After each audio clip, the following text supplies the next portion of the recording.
4 દિવસની મિલ માલિકની આજીજી બાદ અંતે એફઆઈઆર દાખલ થઈ રાઈસ મિલના એકાઉન્ટન્ટ દ્વારા 80 લાખની ઉચાપત મામલે ફરિયાદ। લીંબાસી ચોકડી પર આવેલી યોગી કૃપા રાઈસ મિલમાં થઈ ઉચાપત 2600 ક્વિન્ટલ ડાંગર અને હિસાબી ચોપડામાં કરી ગોલમાલ।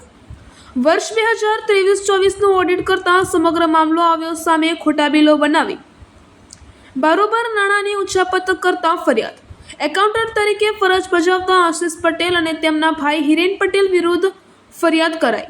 લીંબાસી પોલીસે ગુનો દાખલ કરી કાયદેસરની કાર્યવાહી હાથ ધરી છે। સમગ્ર મામલે નિષ્પક્ષ અને કડક તપાસ થાય તેવી મિલ માલિકની માંગ।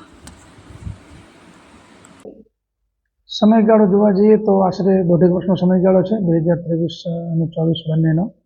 અને જે એમનો વાર્ષિક ઓડિટ થાય એ દરમિયાન યોગી કૃપા રાઈસ મિલના જે માલિક છે દિનેશભાઈ ઠક્કર એમને એ બાબત ધ્યાને આવી કે આ જે ઓડિટ દરમિયાન જે ગફલતો થયેલી છે અને ઉચાપત થયેલી છે, હિસાબના જે ગોટાળા છે એ બાબતમાં એમને પોલીસ સ્ટેશનમાં રજૂઆત કરેલી અને ટોટલ 80 લાખ જેટલા રૂપિયાની ઉચાપત થયેલી છે। એટલે એમના જે મહેતાજી તરીકે કામ કરતા હતા એ આશિષભાઈ અને એમને જે મદદમાં જે છે હિરેનભાઈ, આશિષભાઈ પટેલ અને હિરેનભાઈ પટેલ બંનેની વિરુદ્ધમાં એમને ગુનો દાખલ કરાવેલો છે અને હાલ લીંબાસી પોલીસ તપાસ કરી રહી છે અને એમાં આગળ જે કંઈ વિગતો બહાર આવશે એ મેળવવામાં આવશે અને ફરિયાદીને પણ અમે વધારે બાબતો હાલ તપાસી રહ્યા છીએ કે આની અંદર એ વધારે પુરાવા આપે અને એ મુજબ જે બંને આરોપી છે એની વિરુદ્ધમાં આગળના પગલાં લઈ શકાય। મારું નામ જિગ્નેશ કુમાર રાજેન્દ્રભાઈ ઠક્કર છે। યોગી કૃપા રાઈસ મિલનો ઓનર છું લીંબાસી। જિગ્નેશભાઈ, આપની મિલમાં ઉચાપતની જે ઘટના બની છે શું આખી સમગ્ર ઘટના અને હાલ શું કાર્યવાહી?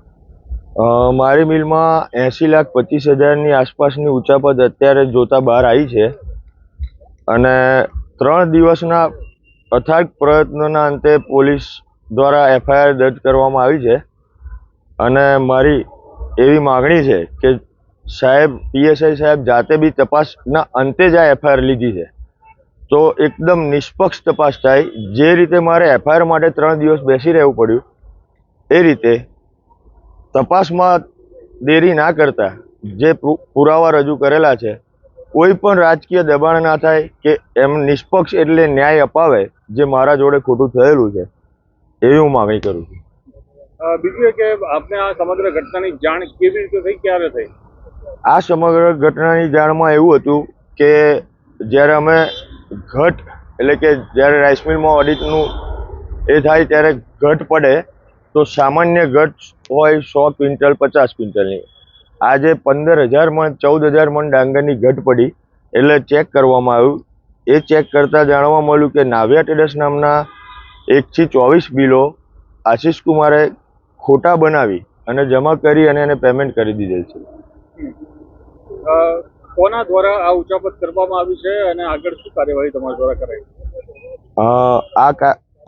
આ ઉચાપત મેઇન આશિષ કુમાર અશોકભાઈ પટેલ અને એના બ્રધર જે ટ્રાન્સપોર્ટનું મારી મિલમાં કામ કરે છે હિરેન કુમાર મહેન્દ્રભાઈ પટેલ, આ બંનેની મિલીભગત દ્વારા આ વસ્તુ કરવામાં આવી છે।